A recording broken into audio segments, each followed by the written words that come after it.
Bismillahirrahmanirrahim students, I hope all of you are fine. I am your computer science subject instructor Naveed Naeem. Students, हम आज का SLO जो है वो हमारा ये लास्ट SLO है, सेकंड जो हमारा जो पार्ट है इस चैप्टर का, इंशाल्लाह उसको हम पढ़ते हैं. इससे पहले कि हम आज के SLO का आगाज़ करें तो उम्मीद करता हूँ कि प्रीवियस ग्रेड में भी आप लोगों ने कुछ इसके बारे में कुछ पढ़ा होगा. तो मेरी यहाँ पे टीचर से रिक्वेस्ट है कि वो काइंडली कुछ ब्रेन स्टॉर्मिंग के क्वेश्चन स्टूडेंट्स से लाजमी तौर पर आज के SLO से रिलेटेड पूछें कि प्रोग्रामिंग लैंग्वेज क्या होती हैं और उनकी कौन कौन सी टाइप्स होती हैं और कहाँ पे इनका यूज़ है, उनका कहाँ पे इस्तेमाल है. तो आज का SLO हमारा बड़ा डिटेल में हम इंशाल्लाह पढ़ेंगे. तो स्टूडेंट, आज का SLO जो आप पढ़ेंगे उससे आप लोगों को कौन सा नॉलेज हासिल होगा और उससे नॉलेज को हासिल करने के बाद आप स्टूडेंट्स में कौन सा स्किल डेवलप होगा, तो उसको देख लेते हैं. आज का हमारा SLO है आज के SLO पढ़ने के बाद students will be able to understand the programming languages and their types. आज के SLO पढ़ने के बाद आप स्टूडेंट्स प्रोग्रामिंग लैंग्वेजेस और उनकी टाइप्स के बारे में अच्छे तरीके से इंशाल्लाह समझने में कामयाब हो जाएंगे. और इस नॉलेज को हासिल करने के बाद आप स्टूडेंट्स में कौन सा स्किल डेवलप होगा, you should be able to understand the programming languages and their types. यानी कि जो आज का SLO है उसमें आप प्रोग्रामिंग लैंग्वेजेस क्या होती हैं और उनकी टाइप्स को अच्छे तरीके से इंशाल्लाह समझने में कामयाब हो जाएंगे इंशाल्लाह. तो ये आपको आज का जो SLO है वो कहाँ पे मिलेगा, आपके बुक के पेज नंबर 28 पे आपको ये आज का SLO मिलेगा. और यहाँ पे आप देख सकते हैं कि हमने QR कोड को अटैच किया है. जैसे ही आप QR कोड को स्कैन करेंगे तो इंशाल्लाह ये आपको आज के लेक्चर से रिलेटेड PPT स्लाइड्स और डिफरेंट रिसोर्सेज भी अटैच मिलेंगे जो इंशाल्लाह फर्दर आपको इस SLO को लर्न करने में हेल्प करेंगे. यहाँ पे मैं टीचर से रिक्वेस्ट करूँगा काइंडली वो वीडियो को पोस्ट करें और पोस्ट करने के बाद यहाँ पे एक लेसन प्लान हमने अटैच किया है, वो काइंडली इस लेसन प्लान को अच्छे तरीके से देखें और अपने पूरे लेक्चर को इस लेसन प्लान के अकॉर्डिंग जो है वो डिवाइड करें और जिससे जो है वो फर्दर उनके लेक्चर को डिलीवर करने में और उसकी इन्हांसमेंट में काफ़ी हद तक उनके इंशाल्लाह इजाफा होगा. तो हम आज के SLO का आगाज़ करते हैं. Introduction to programming languages. Programming languages क्या होती हैं स्टूडेंट्स?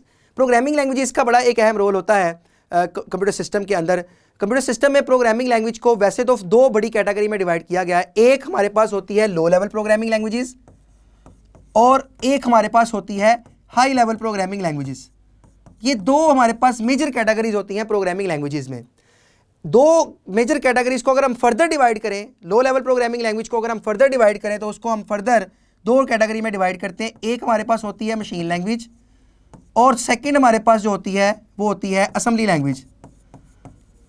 तो स्टूडेंट्स, जो अर्लियर कंप्यूटर्स थे उन अर्लियर कंप्यूटर में जब कॉन्सेप्ट हमारे पास प्रोग्रामिंग लैंग्वेजेस का आया था तो वो लो लेवल प्रोग्रामिंग लैंग्वेज के ऊपर बेस करते थे. उसमें पहले हमारे पास मशीन लैंग्वेज थी जो कि 01 की लैंग्वेज थी और 01 की लैंग्वेज को हमारे लिए समझना बड़ा आसान नहीं था उस वक्त, लेकिन चूंकि हमारे पास कोई ऑप्शंस नहीं थी तो जितनी भी मशीन डिज़ाइन हम करते थे वो सारी इसी 01 की लैंग्वेज से हम उसको डिज़ाइन करते थे.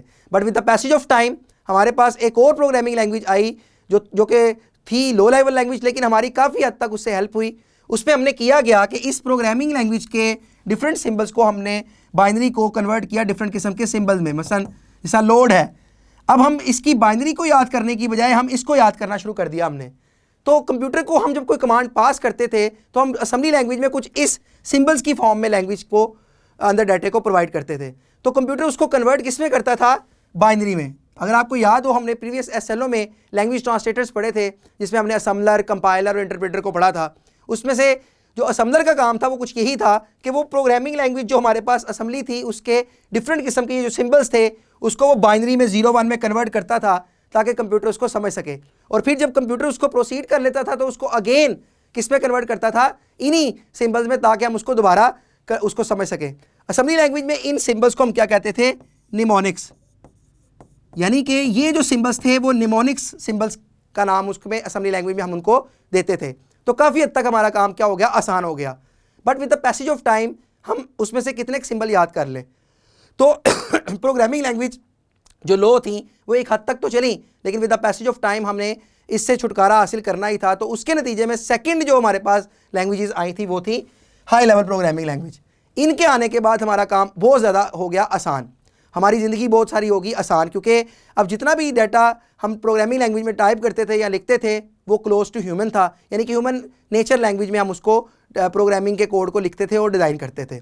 तो हमारा काम हो गया आसान। इसमें भी हमारे पास डिफरेंट लैंग्वेज ट्रांसलेटर ने क्या की, हमारी हेल्प की हमारी प्रोग्रामिंग के कोड को किसमें, कंप्यूटर की लैंग्वेज बाइनरी में कन्वर्ट करने के हवाले से। उसमें बहुत सारा प्राइम रोल जो अदा किया वो कंपाइलर ने अदा किया। ठीक है, आगे चलते हैं। नेक्स्ट स्लाइड में हम देखते हैं कि प्रोग्रामिंग लैंग्वेजेस होती क्या है।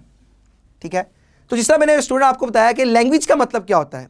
लैंग्वेज का मतलब होता है कम्युनिकेट करना। जिस तरह मैं आपको अगर कोई बात डिलीवर कर रहा हूँ, आप तक पहुँचा रहा हूँ, तो मेरा और आपका लैंग्वेज का सेम होना इस बात की निशानदेही है कि आपको मेरी बात की अच्छी तरीके से समझ इसलिए लग रही है क्योंकि मेरा जो वे ऑफ टॉक है वो आपकी लैंग्वेज में ही है और आपकी और मेरी लैंग्वेज क्या है, सेम है। तो लैंग्वेज का मतलब होता है कम्युनिकेट करना।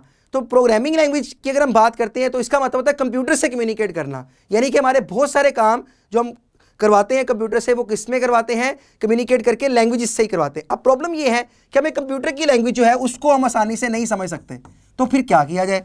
तो जब हम कंप्यूटर की लैंग्वेज को नहीं समझ सकते लेकिन हमें अपनी लैंग्वेज तो आती है ना, हम उसको अपनी लैंग्वेज ABC कुछ इस तरह तो हम जानते हैं, तो हमारा काम आसान दरमियान में किया लैंग्वेज ट्रांसलेटर्स ने। वो क्या करते थे कि हमारे बताए हुए कोड को कन्वर्ट करते हैं किसमें, बाइनरी लैंग्वेज में, ताकि कंप्यूटर उसको समझ सके और कंप्यूटर से प्रोसेस करके वो डाटा दोबारा कन्वर्ट किस में करते हैं, वो हाई लेवल में, ताकि हमें वो रिजल्ट हमें हमारी लैंग्वेज में दोबारा मिल सके। तो वहाँ पे लैंग्वेज ट्रांसलेटर जो थे उन्होंने अपना रोल अदा किया। जैसा मैंने आपको पहले प्रीवियस स्लाइड में बताया, असम्बलर ने अपना रोल वहाँ पे अदा किया। असम्बलर के बाद हमारे पास इंटरप्रेटर आया और इंटरप्रेटर के बाद हमारे पास जो आया वो था कंपाइलर। तो ये डिफरेंट किस्म के हमारे पास लैंग्वेज ट्रांसलेटर थे जिन्होंने हमारा काम क्या कर दिया, आसान कर दिया। तो यहाँ पे यही बात यहाँ पे स्लाइड में भी लिखी हुई है कि ये फॉर्मल लैंग्वेज का मतलब क्या होता है, कम्युनिकेट करना। ठीक है, और उसके बाद एब्स्ट्रैक्शन लेयर का मतलब क्या होता है, programming language acts as an abstraction layer hiding the complex inner working of a computer and providing a human readable way to interact with the machine. यानी कि इसका मतलब ये है कि प्रोग्रामिंग लैंग्वेज हमारा काम आसान कर देती है कि हमें इंटरनल उसकी कम्प्लेक्सिटीज़ को जानने की ज़रूरत नहीं है। जस्ट हम एक डाटा प्रोग्रामिंग लैंग्वेज को लर्न करके हम अपने लैंग्वेज के कोड को कंप्यूटर तक पहुंचाएंगे और कंप्यूटर उसको दोबारा जो है वो समझ कर हमारा हमारी दी हुई इनपुट को वो कन्वर्ट करेगा बाइनरी में और फिर दोबारा प्रोसीड करके बाइनरी से हमारी हाई लेवल लैंग्वेज में उसको कन्वर्ट कर देगा। उसके बाद नेक्स्ट अगली स्लाइड में देखते हैं स्टूडेंट्स के टाइप्स ऑफ प्रोग्रामिंग लैंग्वेज। जिसका मैंने अभी आपको बताया कि लेक्चर के आगाज़ में इंट्रोडक्शन में कि दो किस्म की इसकी मेन कैटेगरी है। एक हमारे पास है हाई लेवल प्रोग्रामिंग लैंग्वेजेस और एक हमारे पास है लो लेवल। मेन हमारे पास ये दो कैटेगरी हैं, लेकिन उसके अलावा हमारे पास एक और कैटेगरी भी है, procedural versus non procedural languages. इन दोनों को तो हमने प्रीवियस स्लाइड में बड़ा डिटेल से देखा, इसको यहाँ पे देख लेते हैं। Procedural languages follow a step by step execution flow while non procedural languages declarative languages focus on the describing the described outcome rather than the specific steps। अगर हम प्रोसीजरल लैंग्वेज को नॉन प्रोसीजरल के साथ compare करें तो procedural language आप हमारी क्या होती है, स्टेप बाय स्टेप। जो हम उसको लैंग्वेज के कोड को देंगे वो एक स्टेप को पढ़ेगा, उसको रीड करेगा, उसमें अगर कोई एरर नहीं है तो वो उस कोड को कन्वर्ट कर देगा कंप्यूटर को समझाने के लिए। फिर नेक्स्ट स्टेप को पढ़ेगा, अगर उसमें कोई कोड में एरर नहीं है तो उसको कन्वर्ट कर देगा। तो procedural language step by step जो है वो प्रोग्रामिंग के कोड को क्या करती हैं, फॉलो करती हैं। जबकि उसके नतीजे में जो नॉन प्रोसीजरल लैंग्वेज होती हैं वो क्या काम करती हैं, non procedural language like declarative languages focuses on describing the described desired outcome. यानी कि जो हमारे पास नॉन प्रोसीजरल लैंग्वेज होती हैं उनका फोकस क्या होता है, डिजायर्ड आउटकम, कि आउटकम हमारी जो है वो आनी चाहिए, तो वो उस पर फोकस करती है rather than for following a step by step. तो ये दोनों में थोड़ा मेजर डिफरेंस था। नेक्स्ट अगली स्लाइड में देखते हैं स्टूडेंट्स के दोनों में हाई लेवल में और लो लेवल में मेजर डिफरेंस क्या था। ठीक है, जैसा भी हमने इंट्रोडक्शन में भी देखा कि हाई लेवल लैंग्वेजेस वो होती हैं जो क्लोज टू ह्यूमन होती हैं, यानी कि वो लैंग्वेज जो हम अपनी लैंग्वेज में कोड प्रोवाइड करते हैं। यानी कि मैंने अगर कोई ऐसा कोड लिखा जो मेरी अपनी प्रोवाइड की लैंग्वेज में प्रिंट, अब स्टूडेंट कंप्यूटर को प्रिंट का मतलब नहीं पता, तो ये वाला जो प्रिंट का फंक्शन है ये किस में कन्वर्ट होगा, लो में, ताकि कंप्यूटर को ये बताया जा सके कि प्रिंट का मतलब क्या है, तो वो उसको समझेगा। तो हमारे लिए काम तो आसान हाई लेवल में हो गया कि हमने जस्ट क्या करना था, वो कोड लैंग्वेज को सीखने के बाद उसके सिंटैक्स के अकॉर्डिंग लिखना होता है, और आगे लैंग्वेज ट्रांसलेटर का काम है कि वो इसी कोड को पढ़े और पढ़ने के बाद किस में कन्वर्ट करे, बाइनरी में, ताकि कंप्यूटर उसको समझ सके। तो ये हमारा काम कर दिया हाई लेवल ने आकर आसान। उसके बाद जो सेकेंड टाइप है वो है mid range languages, offer a balance between high level abstraction and low level control, providing more flexible than high level languages. Mid range languages वो होती हैं जो दोनों कैटेगरीज में फॉल करती हैं, यानी कि वो लो लेवल फीचर्स भी रखती हैं और हमारे पास हाई लेवल लैंग्वेज के फीचर भी रखती हैं। ऐसा कोड जो वो दोनों को में जानती हैं, लो लेवल का भी जानती हैं और हाई का भी जानती हैं, तो इसलिए हम इनको मिड रेंज लैंग्वेजेस भी कहते हैं। जिस तरह हमारे पास सी लैंग्वेज आई थी, वो इसको हम मिड रेंज लैंग्वेज भी कहते हैं, जो हमारे पास लो लेवल लैंग्वेज के कोड को भी जानती है और हमारे पास हाई लेवल लैंग्वेज के कोड को भी जानती है। और लास्ट में हमारे पास लो लेवल लैंग्वेज जो डायरेक्टली क्या है, बाइनरी कोड है 0-1, जिसको कंप्यूटर डायरेक्ट अंडरस्टैंड करता है, ह्यूमन बीइंग उसको डायरेक्ट अंडरस्टैंड नहीं कर सकते। नेक्स्ट आगे स्लाइड में देखते हैं advantages of high level languages. Students, हमें एडवांटेजेस बहुत सारे हैं, फ़ायदे बहुत सारे हैं हाई लेवल लैंग्वेज के। उसमें सबसे पहला readability, number 2 productivity, number 3 portability and abstraction. ये पॉइंट हमने प्रीवियस स्लाइड में देख लिया था। अब उसमें सबसे पहला जो है वो रीडेबिलिटी, यानी कि हम आसानी से जो कोड हाई लेवल लैंग्वेज में लिखते हैं उसको पढ़ना बड़ा आसान है, उस कोड को रीड करना बड़ा आसान है, क्योंकि वो डायरेक्ट अंडरस्टैंडेबल है किसके लिए, ह्यूमंस के लिए, इसलिए उसकी रीडेबिलिटी बड़ी आसान है। पोर्टेबल का मतलब हम किसी एक मशीन पे हाई लेवल लैंग्वेज के कोड को बनाते हैं तो उसको हम किसी भी मशीन पे आसानी से चला सकते हैं, जबकि लो लेवल लैंग्वेज का कोड जिस मशीन पे बनता है वो सिर्फ उसी मशीन पे चलता है, उसके अलावा वो कहीं हम उस कोड को नहीं चला सकते। तो ये सबसे बड़ा एडवांटेज है हमारे पास हाई लेवल लैंग्वेज का लो लैंग्वेज के ऊपर। तो ये कुछ उसके एडवांटेजेस थे। नेक्स्ट स्टूडेंट्स, हम देखते हैं advantages of low level languages. Low level languages के भी कुछ जब ये आई थी एडवांटेजेस तो थे, लेकिन अगर हम हाई लेवल के साथ कंपेयर करें तो इतने ज़्यादा इसके एडवांटेजेस नहीं थे। उसमें सबसे पहला था कंट्रोल। लो लेवल लैंग्वेज का जो कोड हम प्रोवाइड करते थे उसका कंट्रोल बड़ा अच्छा था, बिकॉज जो लैंग्वेज हम उसको प्रोवाइड कर रहे हैं वो डायरेक्ट क्लोज टू मशीन थी। 0-1 का वो कोड जो मशीन को हम डायरेक्ट दे रहे हैं उसका कंट्रोल इसलिए अच्छा था क्योंकि मशीन उसको डायरेक्ट समझ लेती थी कि एक्चुअल में उसका मतलब क्या है, वो कन्वर्ट नहीं करना पड़ता था। इसलिए इसके कंट्रोल के बारे से हम बात करें तो लो लेवल लैंग्वेज का कंट्रोल जो था as compare to high level language बहुत ज़्यादा इफेक्टिव था और हमारे लिए जो था ईजी था उसको मैनेज करना। स्पीड बहुत अच्छी थी बिकॉज वो कोड बाइनरी में था, कंप्यूटर उसको कन्वर्ट नहीं करता था, तो इसलिए जो कोड हम बाइनरी में देते थे वो उसको डायरेक्ट एग्जीक्यूट कर लेता था। ठीक है। रिसोर्स मैनेजमेंट, जो जिस हार्डवेयर के लिए हमने लो लेवल लैंग्वेज ऊपर डिज़ाइन किया है वो मशीन वो हार्डवेयर आसानी से उसको जो था वो मैनेज कर लेता था, बिकॉज हमने उस हार्डवेयर के लिए उस लो लेवल लैंग्वेज के कोड को डिज़ाइन किया होता था ताकि आसानी से उसको आगे कंप्यूटर में चलकर ऑपरेट करवा सके। और क्लोजर टू हार्डवेयर, सबसे बड़ा एडवांटेज के हार्डवेयर के क्लोज थी कि वो हार्डवेयर जिस मैन्युफैक्चरिंग कंपनी ने डिज़ाइन किया है वो उस कंपनी के लिए बड़ा आसान था उसको आगे उसके कोड के ज़रिए से उस हार्डवेयर से फंक्शनैलिटी परफॉर्म करवाने के हवाले से। तो ये मुख्तलिफ आपके लो लेवल लैंग्वेज के क्या थे, एडवांटेजेस थे। नेक्स्ट, प्रोसीजरल और नॉन प्रोसीजरल लैंग्वेजेस में क्या फ़र्क है, वो अभी हमने प्रीवियस स्लाइड में देखा कि दोनों में क्या फ़र्क है। इससे मैंने आपको बताया प्रोसीजरल लैंग्वेजेस वो थी जो स्टेप बाय स्टेप फॉलो करती थी कोड को, यानी कि जो एक लैंग्वेज में हमने फर्स्ट लाइन पे कोड लिखा वो फर्स्ट लाइन के स्टेप को वो रीड करेगी और जैसे ही वो उसको कोड समझ लग जाता था तो वो उसको हाई लेवल को किस में कन्वर्ट कर देती थी, लो में।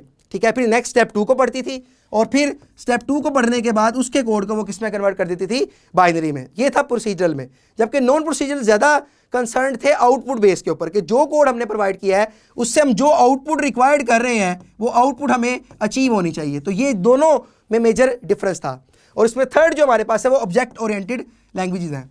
आज के दौर में अगर हम बात करें तो ऊप लैंग्वेजेस का बहुत ज़्यादा रोल है और आने वाला दौर भी इसी के ऊपर बेस करेगा, जिसमें हम करते क्या हैं कि पूरा एक कोड डिज़ाइन कर लेते हैं किसी एक फंक्शन के लिए और उस कोड को जब डिज़ाइन कर लेते हैं C++ में या जावा में या और हमारे पास बहुत सारी लैंग्वेजेस हैं, ठीक है, पाइथन वगैरह, तो उसमें वो सारा कोड हम आगे चलकर किसी और फंक्शन में भी उसको अप्लाई कर सकते हैं। तो ये हमारा सबसे बड़ा मेजर एडवांटेज है ऊप लैंग्वेजेस का as compare to these 2 previous languages, procedural and non procedural languages. Next है जी हमारा ऊप की अगर हम बात करें स्टूडेंट्स तो ऊप जो हमारी लैंग्वेजेस है उसमें सबसे बड़ा जो इसका एडवांटेज है वो इनकैप्सुलेशन है, नंबर 2 पॉलीमॉर्फिज्म है, इनहेरिटेंस है एंड नंबर 4 इज एब्स्ट्रैक्शन है। स्टूडेंट ये कॉन्सेप्ट कौन से होते हैं ये आगे चल के इंशाल्लाह जब आप प्रीवियस अगले ग्रेड्स में जाएंगे तो यूनिवर्सिटी लेवल पे डिफरेंट जब आप ऊप लैंग्वेजेस को पढ़ेंगे तो आपको ये कंसेप्ट अच्छे तरीके से पढ़ाए जाएंगे। तो यहाँ पे हमारे सिलेबस से चूँकि ये बियॉन्ड है तो इसलिए मैं हल्का फुल्का वैसे इनका बता देता हूँ आप लोगों को, लेकिन इसको हमने डिटेल में नहीं पढ़ना क्योंकि ये हमारे सिलेबस का हमारे SLO का इतना ज़्यादा हिस्सा नहीं है। वैसे मैं आपको बता देता हूँ इनकैप्सुलेशन का मतलब होता है building data and methods into objects hiding the internal implementation. जब हमें किसी क्लास को किसी एक ऑब्जेक्ट को डिज़ाइन कर लेते हैं तो फिर उस ऑब्जेक्ट के अंदर मौजूद जो कोड होते हैं उन कोड्स को क्या करते हैं, अप्लाई करते हैं। यानी कि जब एक क्लास हम बना लें प्रोग्रामिंग में तो वो क्लास का जो लिखा हुआ कोड है वही आगे चल के आगे इनकैप्सुलेट होता है, मतलब वही आगे चल के हमारे डिफरेंट क्लासेस में जो होता है वो हमारे काम आता है।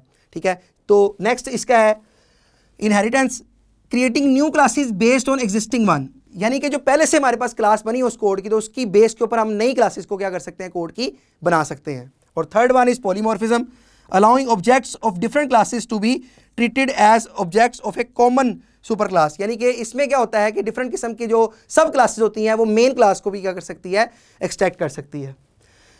स्टूडेंट्स, ये था हमारा आज का एसएलओ। उम्मीद करता हूँ कि आपको आज के एसएलओ में प्रोग्रामिंग लैंग्वेजेस और उसकी टाइप्स के बारे में समझ लगी होगी। अब आप लोगों ने करना क्या है, यहाँ पे एक यूट्यूब लिंक हमने अटैच किया है, आप यूट्यूब पे जाएं और इस लिंक को कॉपी करें और यहाँ पे आपको मजीद एक सिमुलेटेड आपको वीडियो मिलेगी जिसमें लैंग्वेजेस उनकी टाइप्स के बारे में और मजीद आप लोगों को समझने में हेल्प होगी। तो आप लोगों ने यहाँ पे वीडियो को करना है पॉज और इस लिंक को पे जाकर सिमुलेटेड वीडियो को लाजमी तौर पे आप लोगों ने देखना है। नेक्स्ट हमने एक जो है वो एक्टिविटी अटैच किया। मेरी यहाँ पे टीचर से रिक्वेस्ट है कि काइंडली वो क्लास में इस एक्टिविटी को लाजमी परफॉर्म करवाएं, ठीक है। और आगे हमारे पास वर्कशीट है, ये भी मेरी रिक्वेस्ट है टीचर से, वो काइंडली होमवर्क के तौर पर या क्लास वर्क के तौर पर ये वर्कशीट स्टूडेंट से लाजमी तौर पर सोल्व करवाएं कि उन्होंने आज के एसएलओ में क्या लर्न किया। और इसके बाद हमारे पास है क्वेश्चन बैंक। ये डिफरेंट किस्म के हमारे पास एमसीक्यू, शॉर्ट और लॉन्ग क्वेश्चन अटैच मिलेंगे। आप स्टूडेंट्स ने करना क्या है कि इसको भी आप लोगों ने लाजमी तौर पर सॉल्व करना है अपने टीचर और पेरेंट्स की हेल्प से, जिससे मजीद आप लोग आज के एसएलओ के बारे में जो चीज़ लर्न कर चुके हैं उसके बारे में आपके बारे में आइडिया हो सके। और आज हमारे पास जो हमारा लेक्चर है उसमें आपको डिफरेंट वर्कशीट्स, आपको स्किल शीट, आपको पीपीटी स्लाइड्स अटैच मिलेंगी।